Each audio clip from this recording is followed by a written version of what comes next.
The night I opened the marriage and closed his heart. "I'm telling you, Louise," my best friend Janet said. "He's a typical man. He'll hear your proposal and think about what he's going to get." "I don't like the idea of him being with others," I replied. Janet shrugged. "I didn't say he would sleep with anyone, Louise. He's 40 and past his prime. Do you really think he'll be entertaining 20-year-olds every weekend? He'll stay home with the kids, and you can live your best life." "Do you think that won't backfire?" I asked, glancing at my friends and co-workers. "Louise, James is desperate to get you into bed," Annie replied, a smirk playing on her lips. "By asking for it, you'll just have fun with him without feeling guilty." "Exactly," Marie added. "Your husband will be busy with work and the kids. Just keep him entertained occasionally, and he won't suspect a thing." The more we talked, the better it sounded. I'd been happily married to Mark for 18 years, with 2 kids, a house, and annual vacations. We worked hard and were generally happy, but as I approached 40, I felt something was missing. I wanted a thrill. My husband still loved me and was romantic, but I felt bored. That's when Janet suggested new possibilities. My friends at work also talked about modern relationships, the evolving dynamics, the shifting expectations. I wasn't sure if my husband would agree, but my friends kept convincing me. That night, I decided to talk to him. "I'll talk to him tomorrow night, after dinner," I told them. "It'll be fine," Janet assured me. "He'll be grateful. And if you need help, one of us can keep him entertained." I didn't like the idea of my friends being with my husband, but if it meant I could have my own lovers, I'd accept it. The idea of a boyfriend, plural, sounded appealing.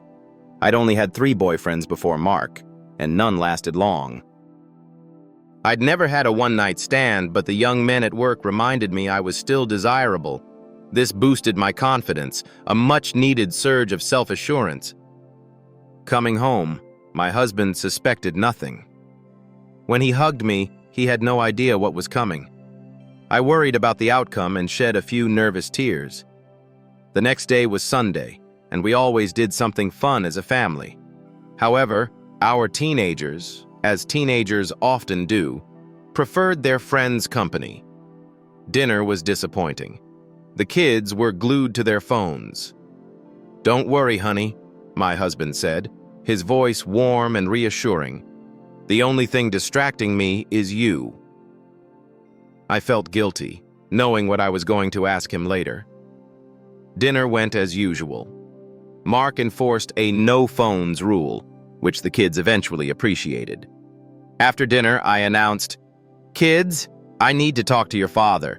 It's not for little ears." "Are you having another child?" our daughter asked excitedly. "No, nothing like that," I said, seeing curiosity and perhaps a touch of apprehension on my husband's face. "It's important." He didn't know what to expect, but he poured us both a glass of wine and sat across from me, silent but attentive. Though usually an extrovert, he could be quiet and thoughtful, living by the motto, "Be silent and be thought a fool. Speak and remove all doubt." I gathered my thoughts. "Are you happy?" I asked. "With what?" he replied. "With everything. Our life. I have a loving wife, 2 great kids, a nice home. We live comfortably and have good careers and friends. We're doing well." "I'm glad you think so," I said, "but I'm bored." Mark was silent for a minute. Then he said, "You're bored?" "Yes," I admitted, my voice barely a whisper. "I love you, but I need more excitement." "Am I not enough?" His voice held a vulnerability that surprised me. "It's not about you, Mark," I explained, my voice trembling slightly. "It's about my needs." "I've been talking to friends and researching. Traditional relationships are evolving." "Don't give me that newfangled nonsense," Mark said, his tone hardening. "Just tell me what you want." "I want an open marriage, Mark," I blurted out. "I want us to date other people." His face changed. Anger flashed in his eyes. He gripped his wine glass tightly. "Can you repeat that? I want an open marriage so we can date other people." The words hung in the air, heavy with unspoken implications. "Think about it," I continued, trying to maintain a calm exterior while my insides churned. "You could be with younger women." He was silent, clearly upset. "No way," he growled, his voice low and dangerous. "We made vows to renounce all others. I take that seriously." "Have you?" I challenged, my own voice rising slightly. "I still take our vows seriously, but things can change. We can still love and honor each other, but I need this." Those words hurt him. His jaw clenched, rage simmering in his eyes, but he held back. He stood up and walked to the back door. "Where are you going?" I asked, a knot of apprehension tightening in my stomach. "To think," he replied, his voice barely a whisper. "My wife just told me she wants to be with other people. I don't want to be around her right now." His voice broke as he left, calling me a strumpet, the word echoing in the silence that followed. I didn't see him for the rest of the night. The next morning, his side of the bed was untouched. I showered and went to work, finding our kids at breakfast, but no sign of Mark. "Where's your dad?" I asked. "He left early for work," our daughter replied. "Said he might be back late," our son added. For the first time in our marriage, he left without kissing me goodbye. It felt unpleasant, a cold, unfamiliar sensation. At work, I texted him that I loved him, avoiding mentioning last night's discussion. I tried calling him at lunch, but it went to voicemail, so I left a sweet message about loving him and growing old together. That evening, his car wasn't home when I arrived. I feared he might be at a bar, drowning his sorrows, but he came home a bit later. No kiss, just a brief greeting before disappearing outside. Our kids didn't seem to notice. At dinner, he chatted with them as usual, but barely spoke to me. After dinner, he asked the kids to go to their rooms, saying he needed to talk to me. This time, there was no wine. He sat across from me, clearly upset. "I know you won't let this go, Louise," he said, his voice strained. "Your friends are filling your head with nonsense." "I researched open relationships today," I countered, my voice firm. "I know if I say no, you'll end up cheating on me. Either way, I'll lose." He raised his hands in surrender.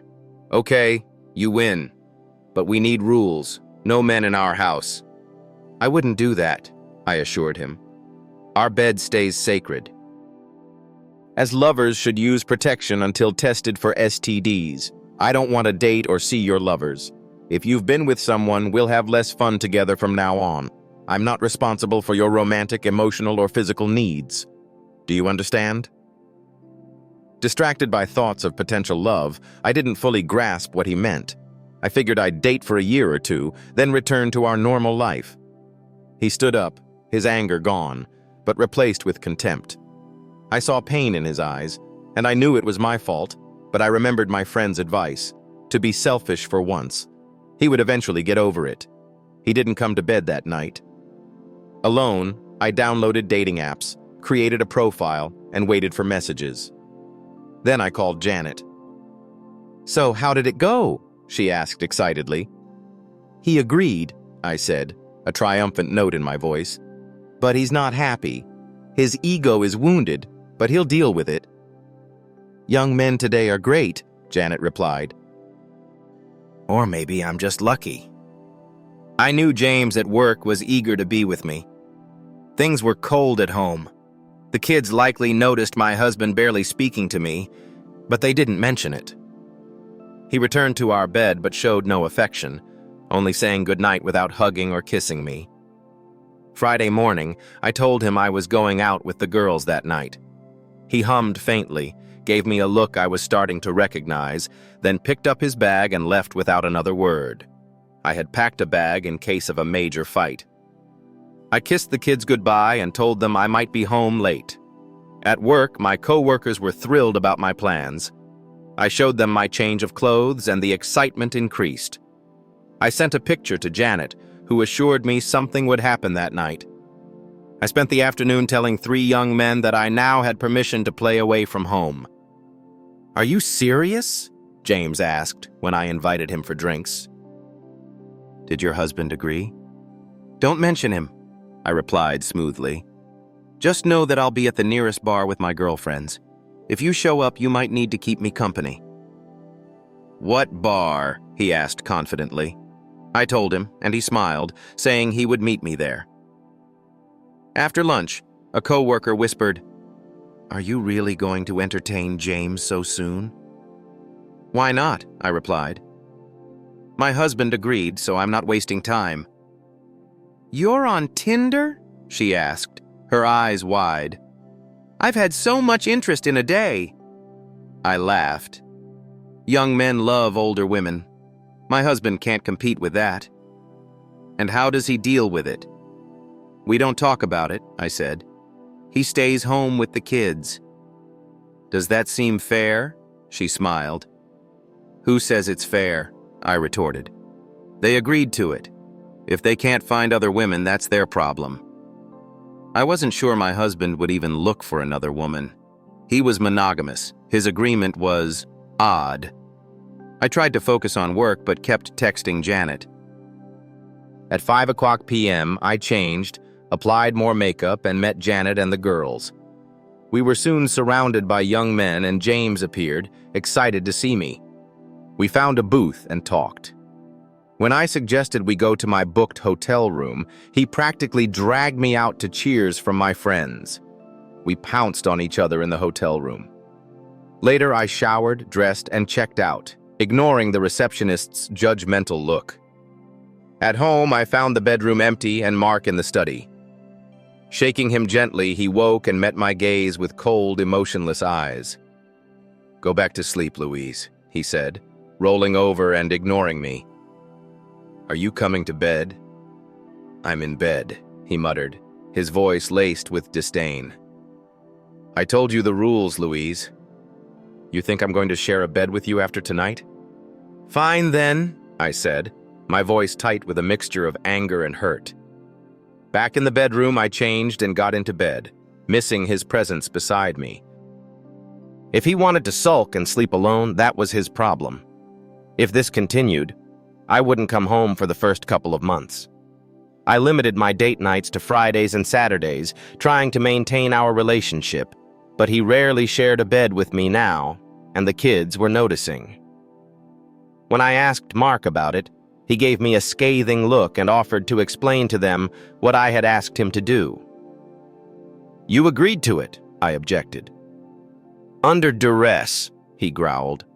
"You were going to have fun either way, but I wasn't giving you a divorce. You weren't taking the kids away. I would never have taken them, Louise. Your behavior is injuring them. They know what's happening. I wouldn't touch you now. I don't know what STDs you're carrying." His words took my breath away. I knew he was upset, but his anger and hatred were intense. I considered slapping him, but knew he'd punch back harder. Things grew colder between us. We were a marriage in name only. We hadn't had lovemaking since I asked for an open marriage. Did I miss him? Yes. I missed being in love with my husband and the way he held me, but I wasn't ready to give up my new lifestyle. Almost every weekend, I had a new date from Tinder.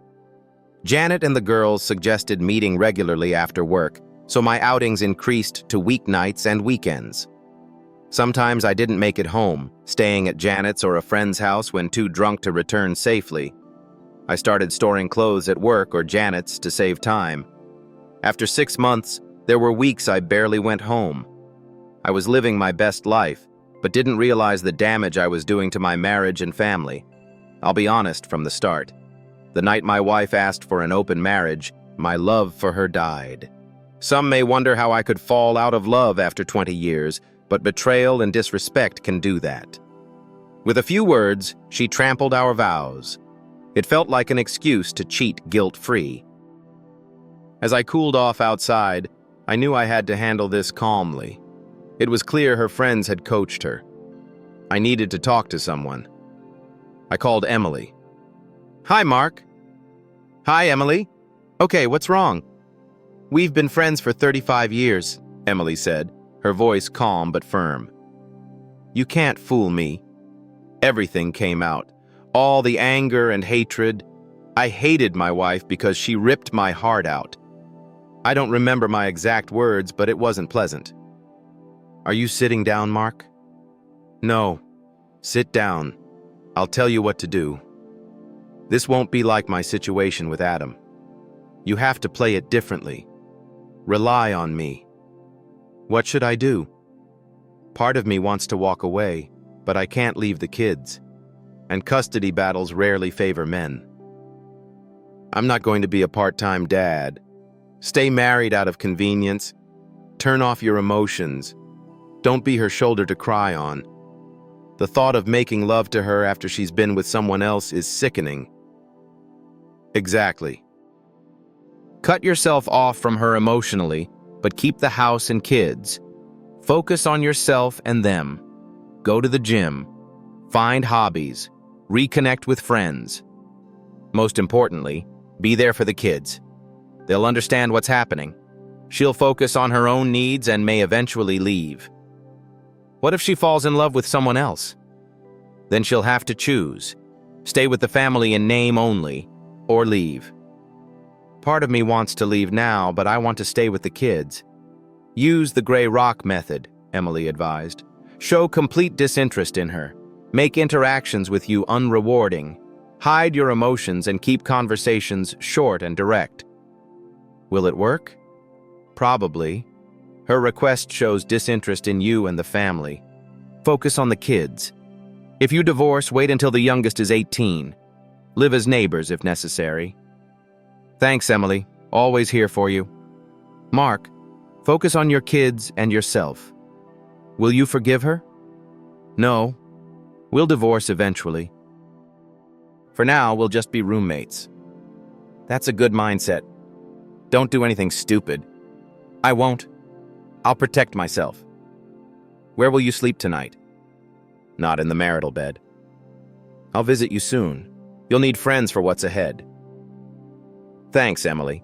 One more thing, Mark. I know it's tough, but you need to take advantage of this. Women will love you. You're successful, trim, and handsome. You're a great father. Go on dates. I'm not sure. Just think about it. You deserve happiness, too. Going gray rock was hard, and I'd snapped at Louise more than once. Each time I berated myself, but she got what she wanted, so what did she care?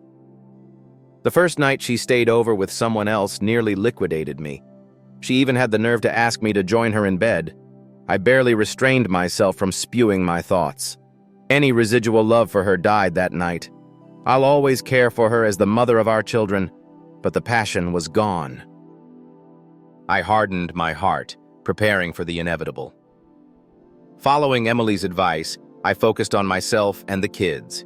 I resumed going to the gym, hired a personal trainer, and took up cooking for the kids, bonding with my daughter. When Louise started disappearing on weekends, I sought help from my younger sister. She bragged on me for putting up with it, but understood when I explained it was for the kids. You should just leave, she said, referring to Emily. She's the one you should have married. I muttered, best not to know, when she asked about Louise's whereabouts. When was the last time you two did this? She asked, her voice dropping to a conspiratorial whisper. I'm not in the mood to talk about it, I said, my voice tight. Emily suggested finding a pretty girl for one night. My sister laughed. At least 3 of my friends still hold a candle for you, she said. The gym sessions are paying off, right? I feel more fit than I have in a while, I admitted. When I work the bag, I imagine her or her boyfriends. As long as you don't slap her, she chuckled. When was the last time you two talked? Last week at dinner. We only discuss the kids. She spends all her time on her phone. I saw 3 dating apps with dozens of messages. I don't care anymore. She's my wife in name only, an absolute strumpet, my sister muttered. I agreed, but didn't say it out loud. Emily was the one person I relied on most. As the kids adored Aunt Emily and their mother faded from their lives, they appreciated Emily's presence, especially my daughter. Emily and I spent many evenings together, sometimes cuddling, but not more. "Daddy, why do you put up with this?" my daughter asked one night at dinner. Louise still came home occasionally for dinner, but didn't notice I'd moved most of my stuff out of the marital bed. "Yeah," my son added. Kids at school teased us, but we went along with what they called Mom and Dad. We're not the only kids with divorced or weirdly married parents. I sighed, glancing at Emily, who gave me a reproachful look. "Did your mom ever explain what's going on?" I asked. "Not really," my daughter replied. "She just said things might change in the future."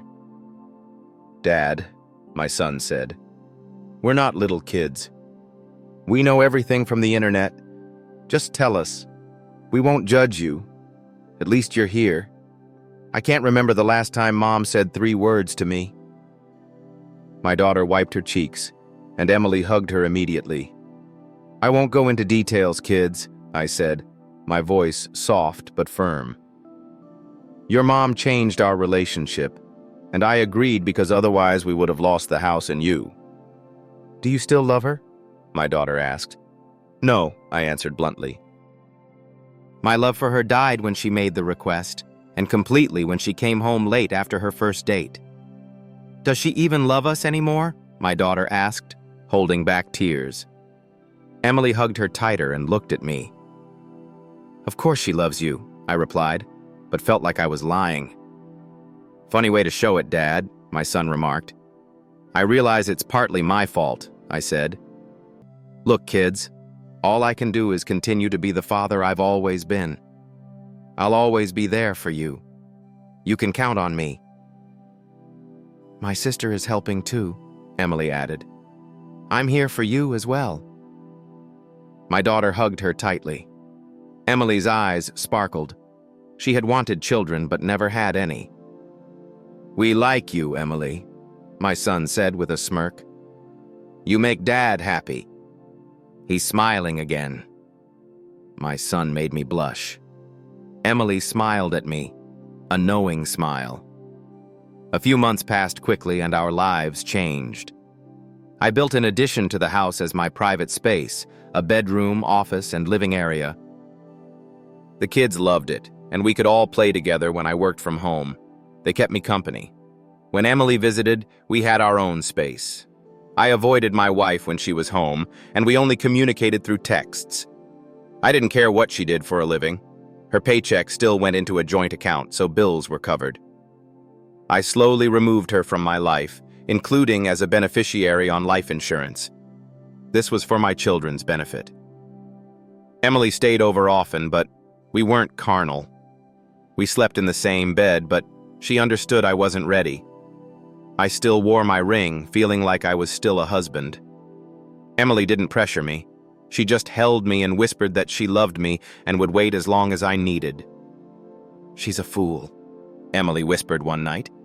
"She has no idea what she's thrown away, and you still have to go on dates." "I'm a patient woman, Mark," she added, smiling.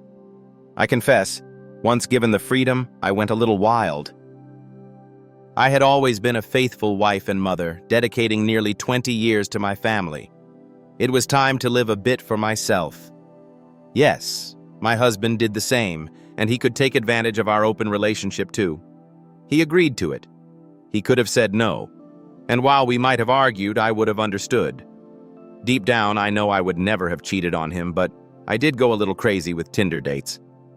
Not all were successful, but many young men were eager to take me to a hotel. Time flew as I lived life to the fullest, while still keeping up with bills and staying in touch with the kids.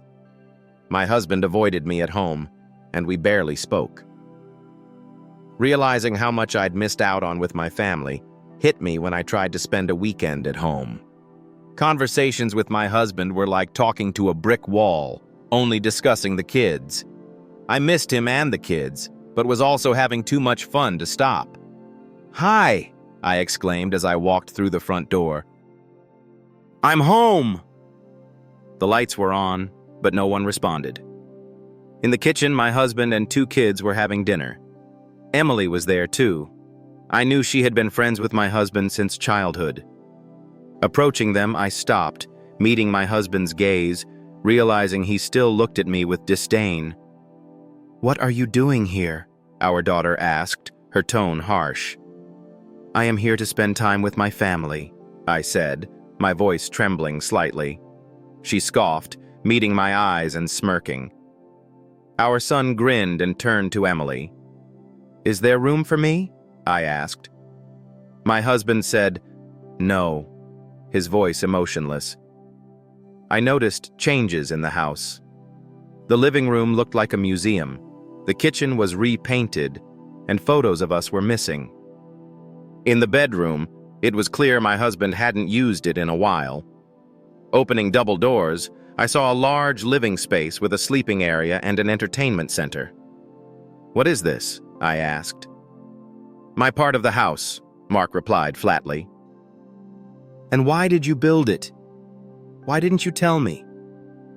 He remained silent, but his eyes said it all.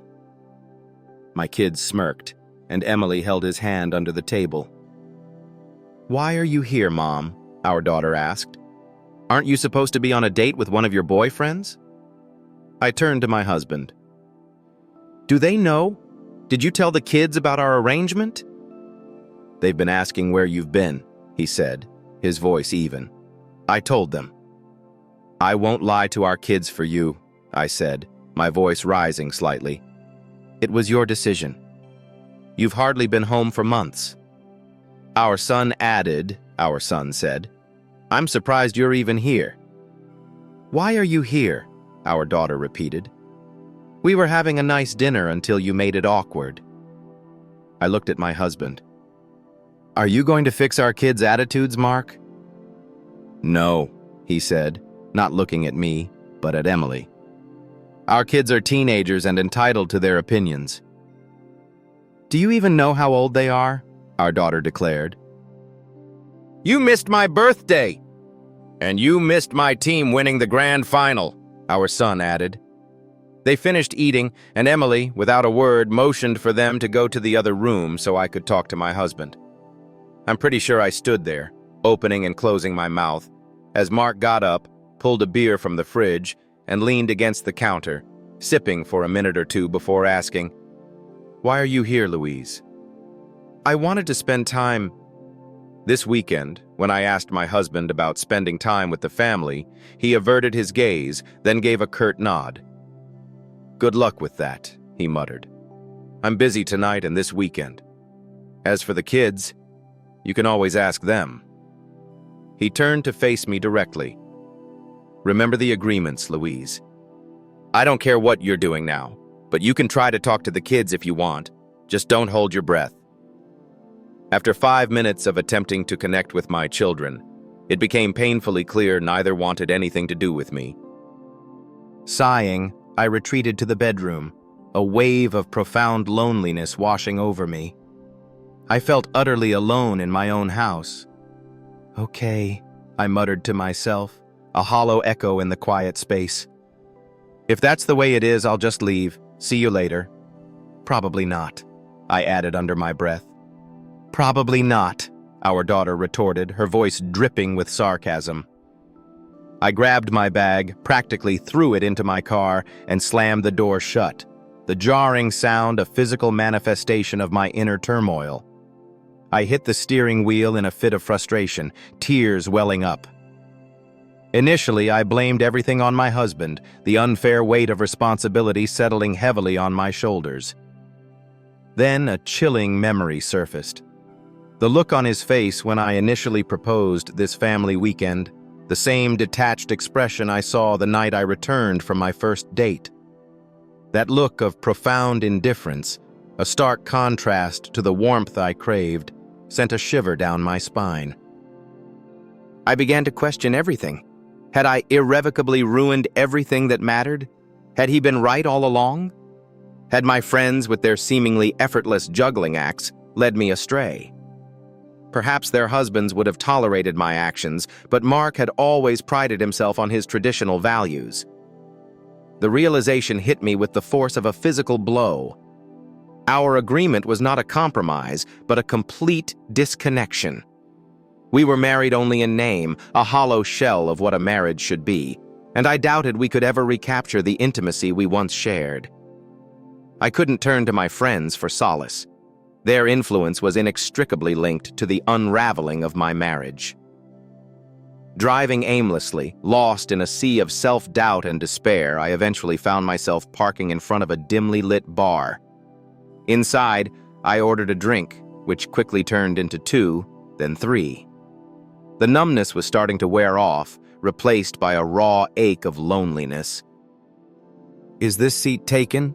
a kind voice inquired. A man was standing beside me, his gaze gentle and concerned. "No, it's not taken," I replied, my voice thick with unshed tears. "But I'm not sure I'd be good company." "Maybe you need some company," he said softly. "It's not nice to see a woman sitting alone, looking lonely and frustrated." He sat down, ordered himself a drink, and then offered to buy me one. "Need someone to talk to?" he asked. "I'm not sure you'd want to hear my story," I responded, my voice barely a whisper. "Is it that bad?" "The more I think about it, the more I wonder if I've ruined everything," I admitted, the weight of my confession heavy on my chest. He held out his hand. "I'm Tom, and you are?" "I'm Louise," I replied, taking his hand, a small comfort in the vast emptiness I felt. "Now we're no longer strangers." "Someone or something has broken your heart," he observed, his tone understanding and empathetic. "Are you sure you want to hear about this?" "I'm in no hurry," I told him, and I proceeded to recount the general outline of my situation. He listened patiently, nodding in understanding and offering occasional murmurs of support. When I finished, he ordered another round of drinks. "Do you want to maintain your relationship, Louise?" "Honestly, I don't know if my husband will ever get our relationship back on track," I confessed, my voice trembling. "He's just angry with me. How can you fix anything if you won't talk to each other? I just want my husband to love me again," I whispered, the words barely audible above the low hum of conversation in the bar. "These other men, they don't love me. It's just a distraction." After several more drinks, I knew I was in no condition to drive. Tom suggested I get a hotel, or alternatively, I could go home with him. "I live alone and have spare bedrooms," he offered, his voice calm and reassuring. "I don't expect anything, Louise," I agreed, relieved by his offer of a safe haven. Tom called a cab and I retrieved my overnight bag from my car. He lived on the other side of town, in a quiet, upscale neighborhood. Once inside his house, he showed me around, including the guest bedroom I would be using. We shared a nightcap on the couch, sitting close together. "You're a beautiful woman, Louise," he said softly, his hand resting lightly on my thigh. "Ever think about finding 1 or 2 lovers who make you feel special?" "I don't want to fall in love with someone else," I replied, honesty in my voice. "You can love more than one person," he countered gently. I smiled, finding him incredibly handsome and vastly different from my husband. "I'm not here to tell you how to live your life, Louise," he said. "You know almost nothing about me." The next morning, I put on some spare clothes and met him in the kitchen. After a friendly kiss on the cheek, we ate breakfast and began to get to know each other better. Surprisingly, he was also in an open relationship. "I'm always honest with any woman I meet," he explained. "I don't wear my wedding ring when my wife isn't around because it's annoying, but I always tell the truth before we sleep together. My wife and I only see each other once a month." "Do you have children?" I asked. "They're grown and live with my wife most of the time," he replied. "Do you have many mistresses?" I inquired, curious about the dynamics of his unconventional relationship. "In the early days, I slept with any woman interested," he admitted. "Now I prefer real relationships." Sipping his coffee, he asked, "What are your plans for the weekend, Louise?" "I don't have any," I replied. Would you like to spend it with me? He asked, taking my hand. I saw a beautiful, upset woman last night, and I wanted to comfort her. I also hoped she'd take an interest in me. I smiled. I'd love to spend the weekend with you, Tom. Tom was well off. His house was luxurious, his car a model my husband and I could only dream of affording. After a day filled with laughter and shared experiences, he took me to a top-rated restaurant. We danced until late, and I initiated a kiss, a spontaneous gesture that brought a genuine smile to his face. In the back of the cab, I snuggled against him, enjoying the warmth and companionship. Back at his home, after midnight, we sipped drinks and talked quietly before eventually retiring to his bedroom. Sunday at breakfast, Tom offered me some insightful advice. He explained that his open marriage worked because he and his wife lived apart and had explicitly agreed to the terms. I had, he pointed out, surprised my husband and essentially forced him into an agreement he hadn't fully processed or accepted. Tom strongly urged me to repair my relationships with my children, advising me to prioritize rebuilding those fractured bonds. He also suggested mending things with Mark, whom he described as a good man, even adding, a wonderful man, almost as wonderful as your wife. I love my wife and plan to retire with her soon, Tom shared. When I'm home, this all ends. What does she think? She misses me but has two lovers when I'm away. When I'm home, all her attention is on me. Things seem to be working out for us, not without problems, but we avoid jealousy and resentment.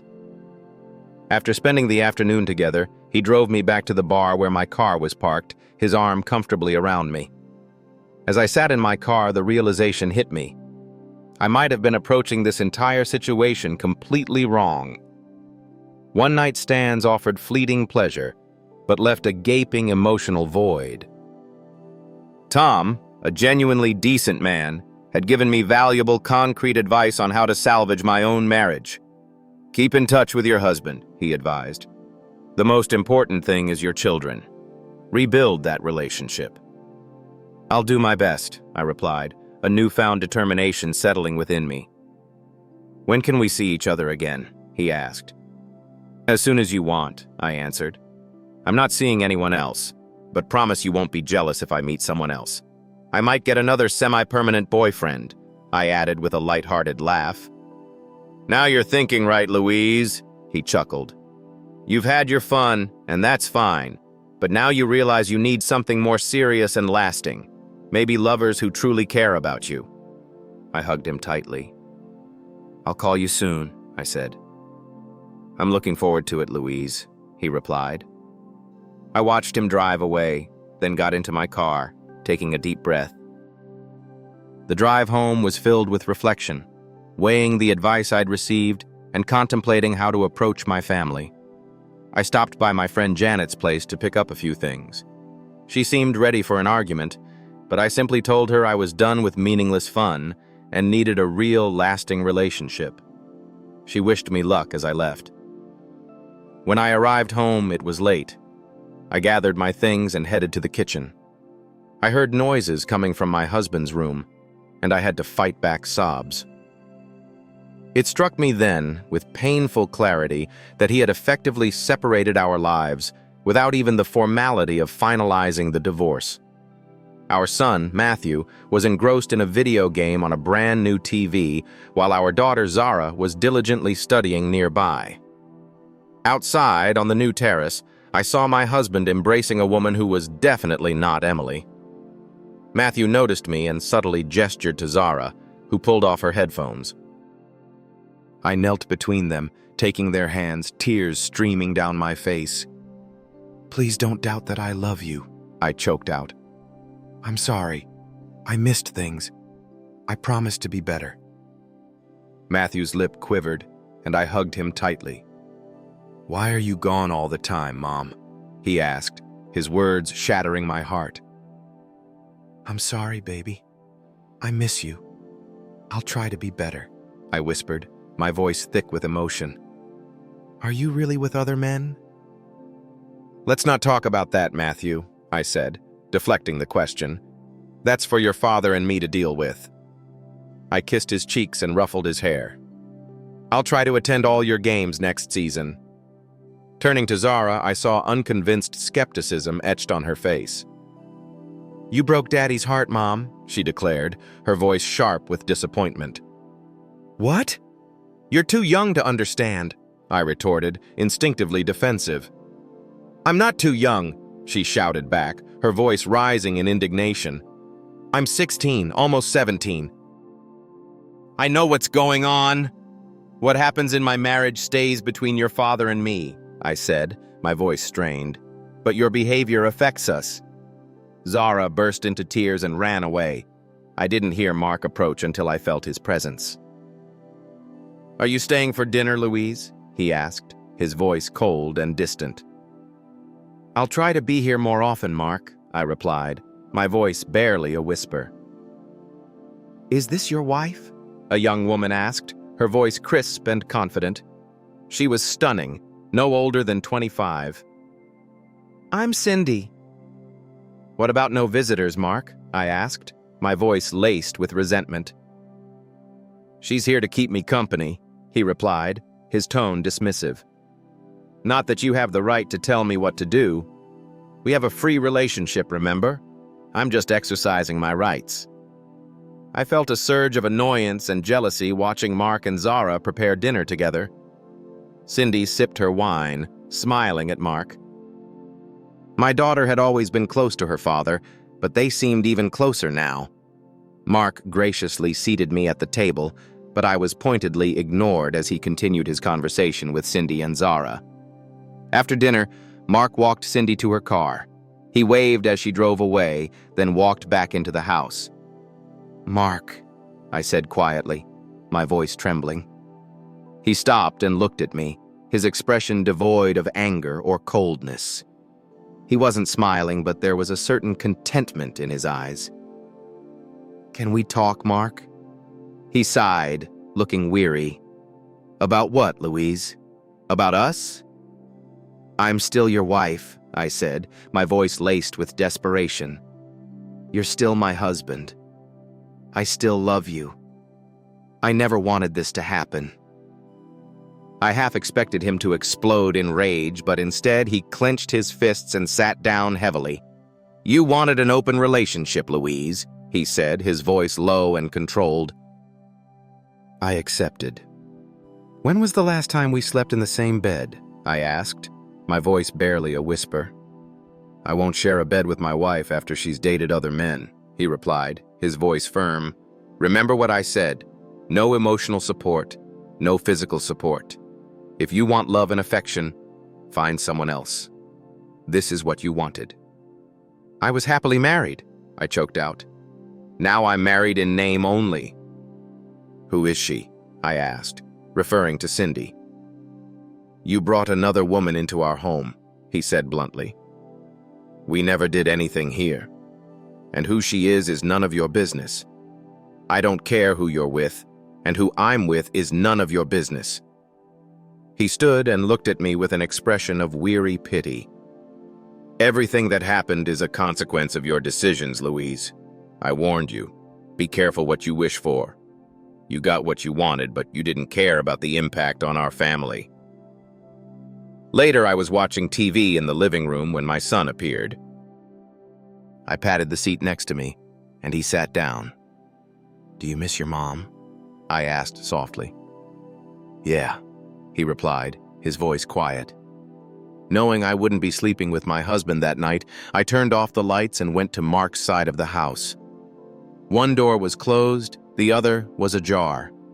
He was on the couch with our daughter, who was trembling and crying. I knew I was the cause of their distress. If I walked in, things would likely escalate. Sighing, I quietly closed the door and headed to my bedroom. It was no longer our bedroom, and I wasn't sure my husband would ever return to it. I took Emily's advice and decided that if my wife could have fun, so could I. I quickly found many young women interested in a successful 40-year-old man. Friends and coworkers set me up with women they knew. I didn't want to date anyone too young, but Cindy, at 25, was too cute to resist. Charlotte, 28, was a career woman seeking love on her own terms. Melissa, in her early 30s, was a lawyer and an amazing lover. And then there was Jessica, 21, the daughter of a co-worker who was refreshingly honest about her interest in me. "I'm partial to handsome older men," she said on our first date. "Mark, can I be honest?" I asked him one evening. "Sure," he replied, already anticipating my words. "Your wife is an idiot," I said without preamble. "The only surprise is that this arrangement works. I'm jealous sometimes, but I knew it wasn't forever. I wanted someone to make me feel special," I continued. "And we all know about Emily." "I heard she extended her deadline," he confirmed. "Yes, I now have a year to have fun." "Do you think she's afraid to commit to you?" I pressed. "Maybe we've always been in love, but it's been platonic," he mused. "Then you need to show her how you feel." "How can you be so young and wise?" I asked, genuinely curious. "All your girlfriends think it's a good idea," Jessica replied, her voice filled with conviction. "We all love Emily, and we agree you two are perfect for each other." Jessica clung to me. "Don't feel guilty," she whispered. "Sometimes a woman needs to show she wants you." The next morning we had breakfast together, then I drove her home. After a long kiss, she went inside with a dreamy smile. I knew I'd hear about it at work. Back home, Matthew was yelling into his gaming headset. Zara was at the table, busy with her own things. I kissed her head and cheek. "Have you two been okay the last 2 nights?" "I'm 16, Daddy," Zara responded. "I can take care of myself and your brother. He hasn't been too intrusive." "Any sign of your mother?" I asked. "Not since Wednesday," she replied. "Fair enough," I said. "What do you want for dinner?" We had dinner together. Matthew ate quickly and returned to his game. Zara grinned at me as we cleaned up. I grabbed a beer and went to the deck. Zara joined me, settling on my lap. "Daddy, are you happy?" she asked, her voice soft. I replied, considering her question. "Depends. Am I happy with you? Yes. I love my children. Am I happy with my current situation? No. Am I happy with my personal life besides your mother? Yes, quite content, I think." "Mom has a boyfriend now," Zara observed. "Good for her," I said. "You really don't care, do you?" "No, honey," I said, pulling her closer. "We live separate lives. The only things we share are you two, some finances, this house, and a piece of paper. You two were never meant to be involved," I continued. "I assumed your mom's disappearances would be noticed, but I wouldn't lie for her. I tried not to do the same, but she flaunted it, almost like I couldn't do the same." "You've met some beautiful women, Dad," Zara said. "Yes, I have," I admitted. 4 beautiful women who know I'm married. They know it's not forever. They know I'm not leaving my marriage because of Emily." "Daddy, are you in love with her?" Zara whispered, her voice barely audible. She rarely called me Daddy now, only when she wanted to say something important. I pulled her closer, pondering her question. "Emily is my best friend, Zara," I explained. "She's been by my side longer than anyone. I've helped her through breakups and even fought guys who mistreated her." "Sounds like love, Daddy," Zara murmured. "Your mother took my love for granted," I said. "Emily never did that. We've never been in a relationship, but I can rely on her more than anyone." "Your mother knew that," Zara said. "Emily warned her that if she broke my heart, she might end up wanting to be with you." "But are you having fun in the meantime?" Zara pressed, her eyes curious. "Emily knows everything I do and even encourages me," I admitted. "That's what friends are for, Dad." "But I'll be thrilled when you marry her." "Wait, what? Did she say something?" I asked, taken aback. "No," she whispered, "but you deserve to be happy, and Mom hasn't made you happy since she made that request." "Are you going to divorce her soon?" Zara asked. No, I replied. She lives her life and I live mine. When you and your brother leave home, we'll divorce. Emily arrived Tuesday night, and my daughter seemed to play matchmaker the entire time. My son was oblivious, but I cast reproachful glances at my daughter. After they went to bed, Emily snuggled up to me, wrapping her arm around my waist. She started giggling. Your daughter wasn't subtle today, Mark, she whispered. No, I agreed. She's been talking about us getting married. Emily pressed closer. And what do you think of that idea? We need to get a divorce first, I replied. Do you love me, Mark? Emily asked, her voice soft but firm. The only people I love more are my children and Louise, I said honestly. I don't love her anymore, Emily.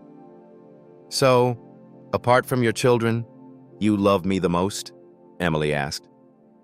Yes, I admitted. I loved Louise more once. We dated, married, had kids, built a life together. But now, I think about you a lot. I'm grateful to Louise for giving me 2 wonderful children. That night, Emily stayed with me. Nothing physical happened. We weren't ready. My daughter was thrilled to have Emily with us at breakfast.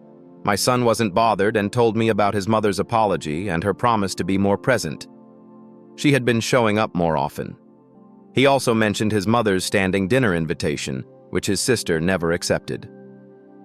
Walking Emily to her car, she said, I'd like to stay the night again. It's fine, I replied, because we don't have lovemaking. That's one of the rules, right? Yes, she said, and I'm sticking to it too. Louise came home on Wednesday hoping for a family dinner, but I had a date with Cindy. She begged me to stay as I walked to the door. I gave her a neutral look. Please stay, Mark, she pleaded. It's not my fault, Louise, but we can... I have plans, I interrupted, my voice firm. Our children know I won't be here tonight. I'll see them tomorrow. Can't you stay, please? For me? She whispered, desperation evident in her voice. I glared at her, then walked out the door. Cindy was waiting for me at the pub. Louise didn't need to know about it. It was none of her business. He hates me, I muttered, snuggling up to Tom. I slept at home alone but enjoyed these moments with Tom, usually 3 times a week. I hadn't found a second steady lover yet, and wasn't sleeping around as much. I think it's over, Tom, I said one evening, my voice heavy with weariness. Do you know what he's doing? My daughter loves telling me about all the women he dates, Tom chuckled. She hopes he divorces you and marries Emily, his best friend, and these other women. They visit the house. Mark cooks for them. He used to cook for you and your daughter. She's not happy with you, Tom continued. She takes pleasure in our marriage collapsing. She blames me for everything. Daddy's little girl. I took a moment to control my emotions. I broke his heart, Tom, I whispered, my voice cracking. He shut me out, but our daughter knows what he's thinking. What are you going to do? Tom asked gently. I think my daughter is right, I sighed. I don't know how to save our marriage because Mark won't talk to me. We only discuss the kids or finances. I text him about how much I miss him, but he never responds. I don't call because I know he won't answer. Tom made me feel better by making love to me. If I couldn't get my husband back, Tom was someone I enjoyed spending time with. Another man, Daniel, was interested but unsure about dating a married woman, despite my assurances that my marriage was failing. I loved spending time with Tom. He took me on dates. We spent weekends together and had deep conversations. We tried not to talk about our other partners, but sometimes they came up. A few months later, we were lying in bed. I have a question, Tom, I said. Anything, Louise, he replied. How would you feel about going on trips with me? I asked, the words hesitant at first, then gaining confidence.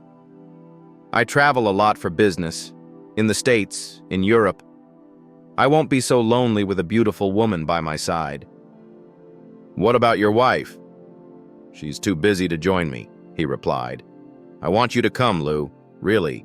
I love spending time with you and want you to keep me company while I'm gone. How long would I be gone? I asked. A couple of weeks to a month, depending on my deals, he answered. I'll need to tell the kids, of course. I know your daughter is 17 and your son is 15. How was her birthday? I asked, a tinge of apprehension in my voice. Awkward, Tom admitted. Both families are aware of the situation. I thought she didn't want me there, but I think Mark insisted on my presence. Maybe there's still some love left. He paused. He knows my relationship with your daughter is broken, but your son still loves you. I hear from him almost every day, and I try to call him every night. When do you need to know? I asked. As soon as possible, he said. I'm leaving for the States on Thursday. On Monday, I came home to find no guests. Mark was preparing dinner with Zara, and they both looked at me when I entered. Are you here for dinner, Louise? Mark asked, his voice neutral. Yes, I replied, my voice barely above a whisper. Do you mind? He asked. It's still your house, Louise. I almost cried. It was the nicest thing he'd said since I made the request. Matthew noticed me, came over and hugged me. He was still growing taller and would soon be as tall as his father. For the first time in months, the four of us sat down to dinner. We didn't talk much, but I couldn't stop smiling at my husband. I still hoped to save our marriage. After dinner, Mark served dessert, ice cream with chocolate sauce. Everyone relaxed, but I knew my words would ruin the mood. Mark, I began, my voice hesitant. I know you don't want to hear about my business, but Tom asked me to go on a business trip. I won't be around for a couple of weeks to a month. If it affects our children, I'll listen. Tom wants me to accompany him on trips, I continued. His wife doesn't want to go, so he asked me. It means I won't be here as often. It's okay, Mom, Matthew said, his voice calm and supportive. Where will you go? Zara asked, her expression impassive. To the United States and Europe, I replied. I looked at Mark, who was looking at me with an unreadable expression until he asked a question I wasn't expecting. Do you love him? I love you, Mark, I answered quietly. I'm still your wife, and you're still my husband. I didn't ask that, Louise, he replied. I asked, do you love him? I don't know, I stammered. I enjoy his company. I looked away, then back at him. And do you love everyone you're with? He smirked and started clearing the table. Zara got up to help him, and I knew the conversation was over. I retired to the living room feeling somewhat relieved. Matthew joined me later that evening. I was already in bed when the door opened. A warm body hugged me. It took a few seconds to realize it was my son. I'm sorry, Mom, he whispered, pulling away slightly. I hugged him tightly and burst into tears. He stroked my back and whispered that he loved me, which made me feel better. Thank you, baby, I whispered. I spent the next 2 nights at home before heading out with Tom on our first trip together. Mark and Zara were polite but mostly ignored me. Matthew was affectionate, sensing my loneliness. I tried to explain things to him, Matthew told me one night. Dad always said we should keep in touch with you. His words made me smile. I arranged to work remotely while away, so Thursday morning I packed.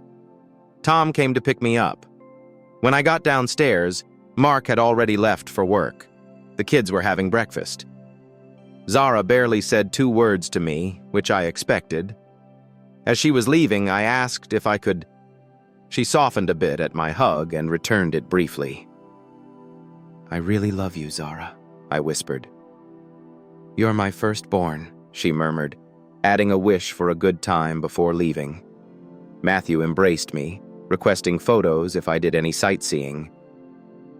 Tom picked me up a few minutes later. Over the next few months, Tom and I traveled extensively throughout North and South America, Asia, and Europe. He generously covered all expenses, and I was introduced as his partner. I developed a significant crush on him. He was incredibly romantic and generous. One day, while casually scrolling through social media, I saw a stark contrast to my current reality, a life I'd been missing. Mark hadn't blocked me. He'd been using his social media to update family and friends, sharing photos of himself and the children in New Zealand. The sight stung. Neither Mark nor the children had mentioned the trip, but the numerous pictures of Emily with them caused the most pain. After lunch, Tom found me crying. He embraced me, concerned, and checked my phone. "I feel partly to blame," he said gently. "You're spending a lot of time with me. Maybe you want to stop traveling for a while and reconnect with the kids." He smiled at me. "Are you sure about that, Louise?" His words, "I love you, Louise," brought a smile to my face. We had expressed our love on our first trip, but the thought of leaving my wife, of upending my children's lives to be with him, was overwhelming. The idea of introducing my children to him felt impossible. Upon returning home, I focused on spending more time at home and with the children. It was difficult to corner Mark, but one evening, I finally did. "You took the kids to New Zealand," I began, my voice tight with unshed tears. "Why?" "I wanted to give them a vacation," he replied, his voice even. "They hadn't had one in years." "Why exclude me?" I asked, my voice brittle with hurt. "Because you were with your boyfriend at the time," he stated flatly. "I would have canceled," he said, turning to face me. "I'm not going to pretend to be a happy family to fulfill your needs, Louise." "You invited Emily?" I pressed, still reeling from his words. "Emily came for company," he explained, his tone still flat. "While the kids had fun, Emily is my best friend, and she's been my support since this arrangement began. I invited her for company." "What about Christmas?" I asked, my voice trembling. "What about it?" he responded, his eyes unwavering. "Are you planning anything? Am I involved?" "That's up to you, Louise," he said, his voice cold, hard. "If he just talked to me." "If you just talked to me," I whispered, a desperate plea in my voice. His eyes hardened. "We have nothing to talk about since the night you made your request. You've made your thoughts on our marriage perfectly clear." "Mark, I miss you," I said, tears welling up. "I want my husband back." "I can't remember the last time we shared a bed," I sobbed. "And it's your fault, Louise," he retorted, his voice laced with bitterness. "I refuse to be intimate with a wife who wants other men." He chuckled, shaking his head, a cruel sound. "You still don't get it." "I never wanted this. I wanted my wife to stay faithful. You pushed for an open marriage, so I had to agree or lose you. Either way, I lost." "I would never cheat on you, Mark," I cried, my voice breaking. "You were so eager to be with other women. Don't make this all about me." He stepped closer, his anger seemingly melting away. "Your friend Janet put this nonsense in your head," he said, his voice softer now but laced with a profound sadness. "Do you know her husband finally kicked her out? She partied and brought men home while he took care of the kids." I was shocked. I hadn't spoken to Janet in months and never imagined her being so disrespectful to her husband. I realized Mark had probably seen through everything from the start. "I don't know what they'd say, Louise," he said, his voice devoid of emotion. "You took advice from people who destroyed our marriage. There's no going back." He stepped forward again. "Why did you do it, Louise? Was I a bad husband or lover? Did I make you unhappy?" "I was bored," I admitted, my voice barely a whisper. The words hung in the air, stark and inadequate. "Not good enough?" he asked, his voice a low murmur. Boredom isn't a reason to tell your husband you want other men. I met his gaze, my eyes filling with tears. I couldn't explain without further dismantling our already fragile marriage. I'd made a selfish request, forced him into something he hated, and listened to terrible advice. My friends had made dating seem so exciting, so alluring. They filled my head with stories of the supposed advantages and opportunities of an open marriage. And what did they say about the husband who had to deal with it all? I lowered my head. Janet had said it was never fair. "I never wanted anyone else, Louise," he said sadly. "Until that night, I was a happily married man." "Your request showed complete disrespect for me and our marriage." We hadn't spoken like this since the night he agreed to the arrangement. I knew this was the end of our marriage.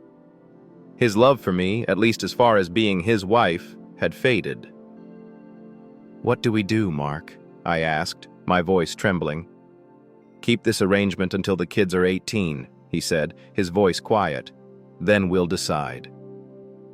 I burst into tears, and to my surprise, he put his arms around me, breaking through my defenses.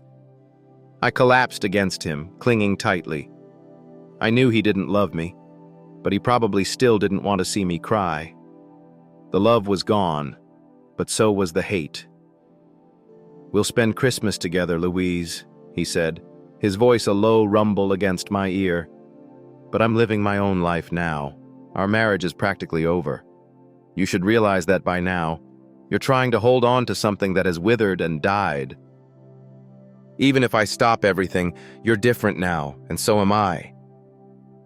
"I don't want to lose you, Mark," I choked out. "You're my husband, and I still love you." He sighed but didn't let go, gently caressing my back. He remained silent, knowing the truth already. I knew what he was thinking, what he would eventually do. I couldn't hate him for that. Finally, he let go, giving me a chance to wipe my eyes.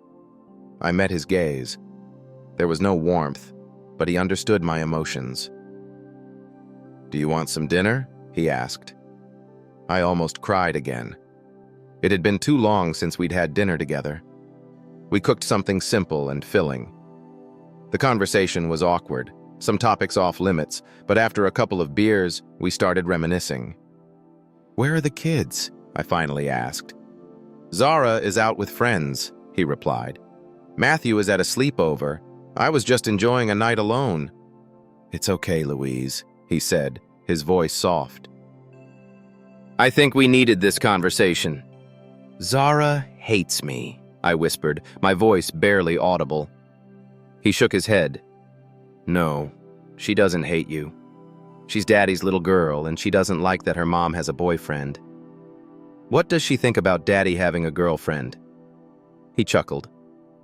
"I think she's a little jealous. She's felt neglected."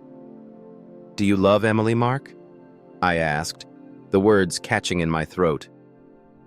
"You know I love Emily," he replied. "She's been my best friend most of my life." "Are you with her now?" I asked, my voice trembling. "No," he said. "She's been there for support. She won't be with me until we're divorced." I couldn't hold back the tears. "Are you serious about this divorce? Are you happy in our marriage?" "This is the longest conversation we've had in a year," he said, his voice heavy with regret. "I wish things were like they were before, but you can't turn back time. What's done is done." He invited me to have a drink in his cabin. It was decorated with love, warm and inviting. The kids loved spending time there. We shared a bottle of wine, talking about the past. The next morning, I woke up in his arms. I realized I'd had too much to drink. Disappointment set in when I realized nothing had happened. Mark opened his eyes and smiled. "Apparently, we had a bit to drink last night," he said, his voice teasing. "We're still dressed, so nothing happened." Mark snuggled closer. "Would you be interested?" I asked, my heart pounding. When was the last time you did it? He asked, raising an eyebrow. Over a week ago, I admitted. I've never stopped finding you attractive, Louise, he said, his voice soft.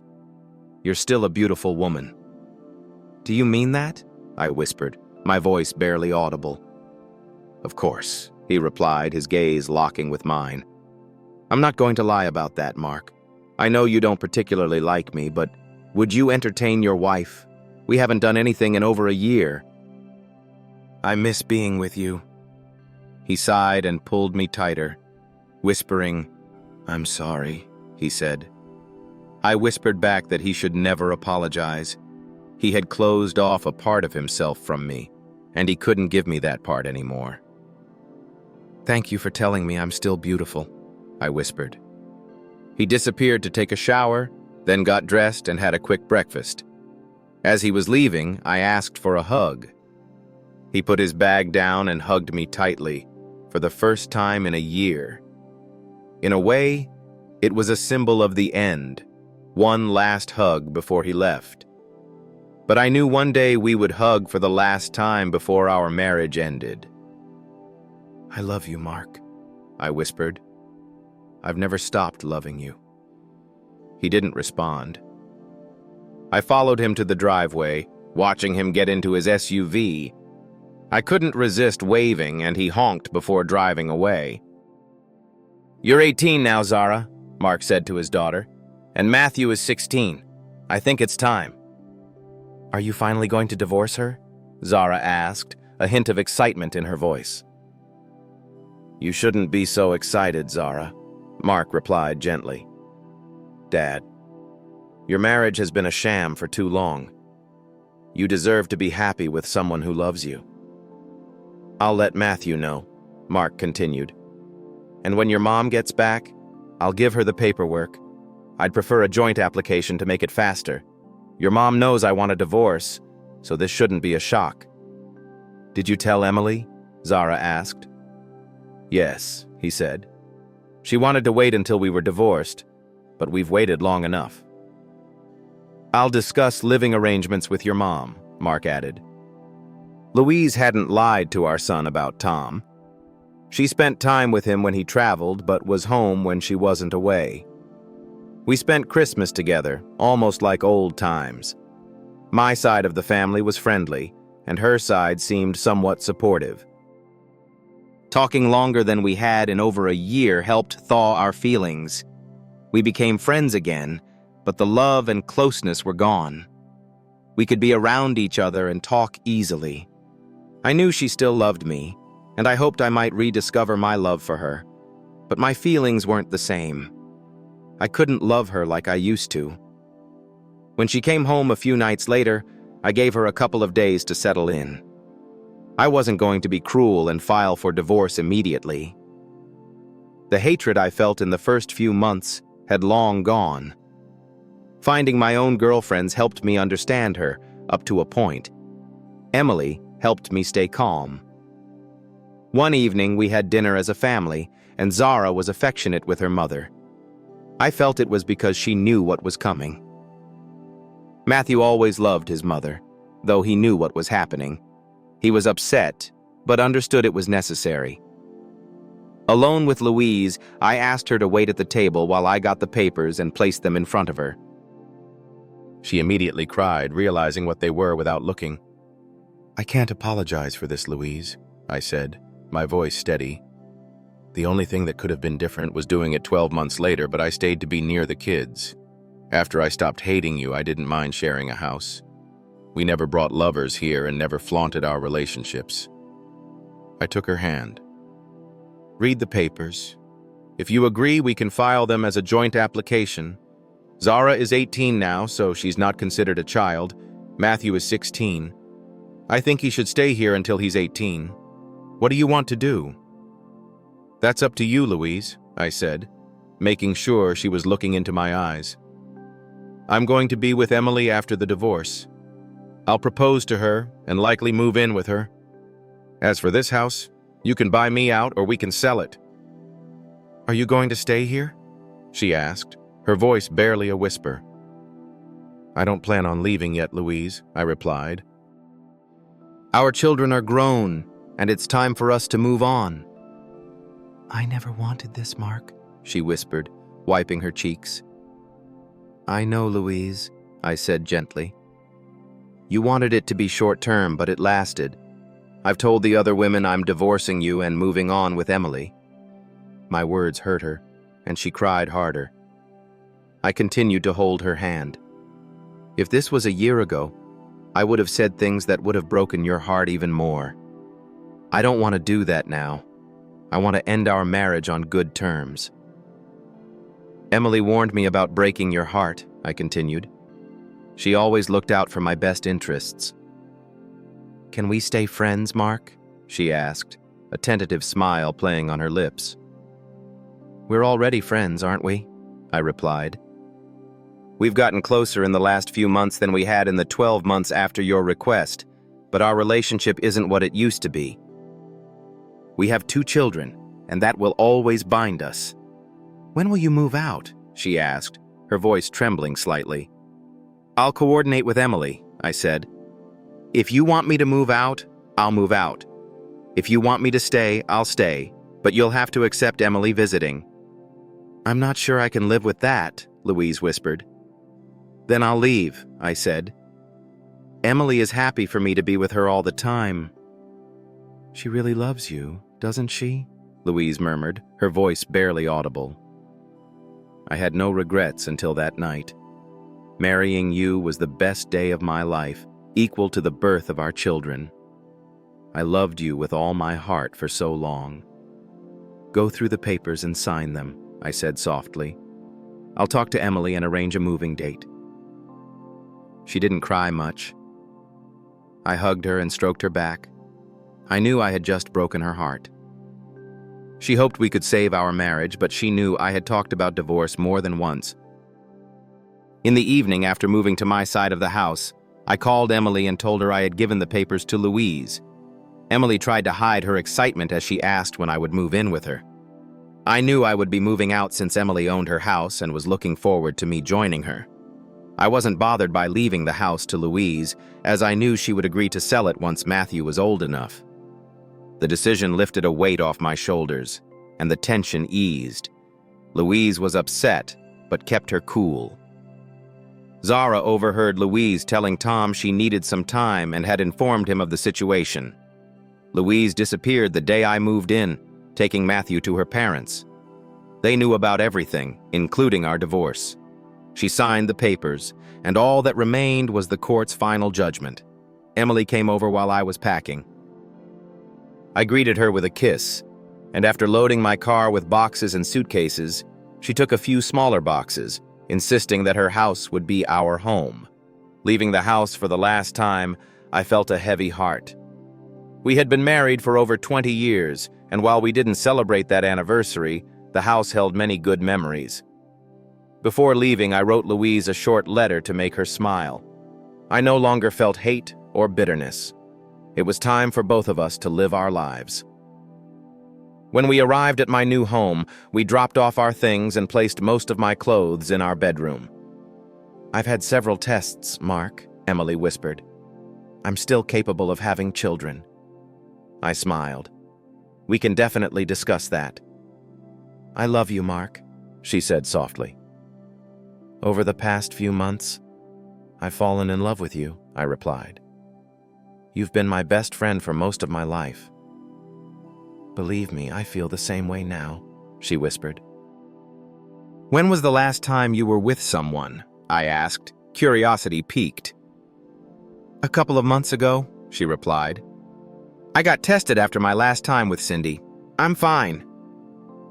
When was your last time? I asked, a playful smile on my face. She blushed.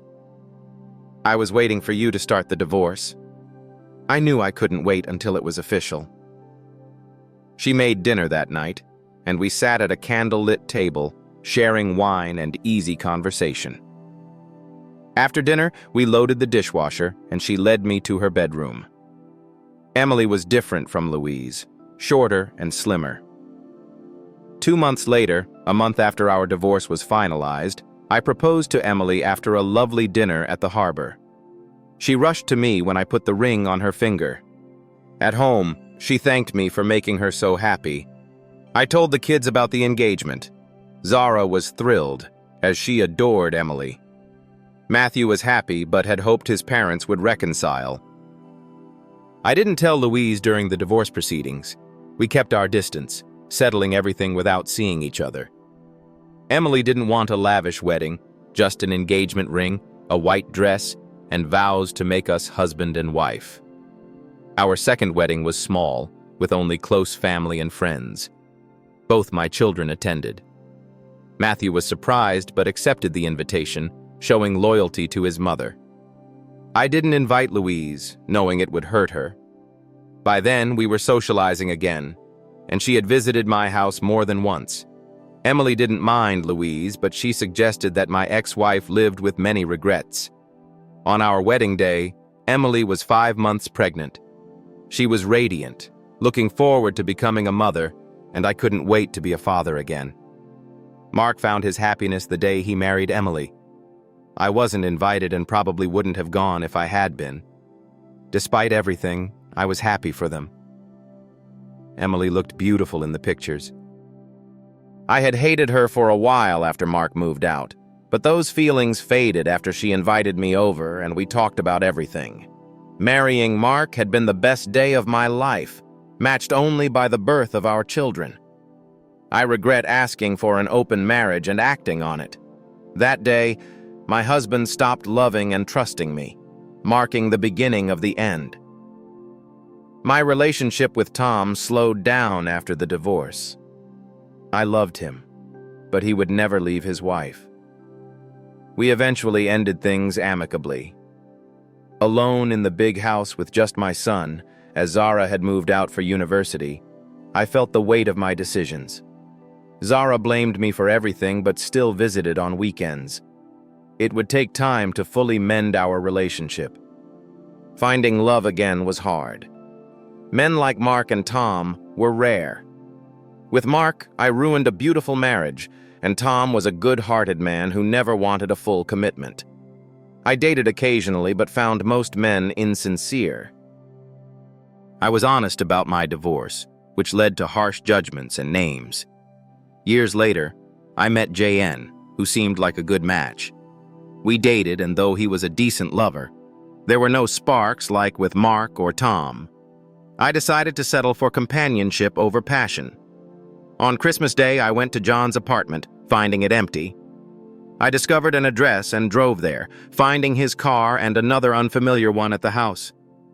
A woman answered the door. "Hello, can I help you?" she asked, her voice polite but wary. "I'm looking for John," I said, my voice steady. "And who are you?"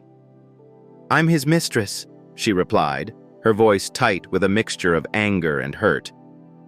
"I'm sorry, but I didn't know he was married." Her eyes darkened. "You didn't know? He never wore a ring or mentioned you." "I was in an open marriage," I explained, my voice low. "And I never would have gotten involved if I'd known." She sighed, a weary sound. "Thank you," she whispered. Just then, John appeared. "Oh, crap," he whispered, his face paling. "You're an idiot, JN," I said, my voice cold and hard. "I never would have been involved if I'd known you were married." Diane, his wife, apologized to me. "I'm sorry," she said, her voice choked with emotion. "I've been through this before, and I had no idea." I looked at John again. "You're such an idiot," I said, my voice laced with disgust. "And by the way, it's over between us." I never lied about my past or why I got divorced. I know I screwed up, but you're just a cheating piece of crap. Getting back in the car, I refused to cry over him. I felt sorry for Diana and hoped they didn't have kids, or if they did, that they were grown, so the divorce wouldn't affect them. He'd probably claim I was crazy or lying, but I knew carnal details about him that only a wife would know. Driving aimlessly around town, I didn't know where to go.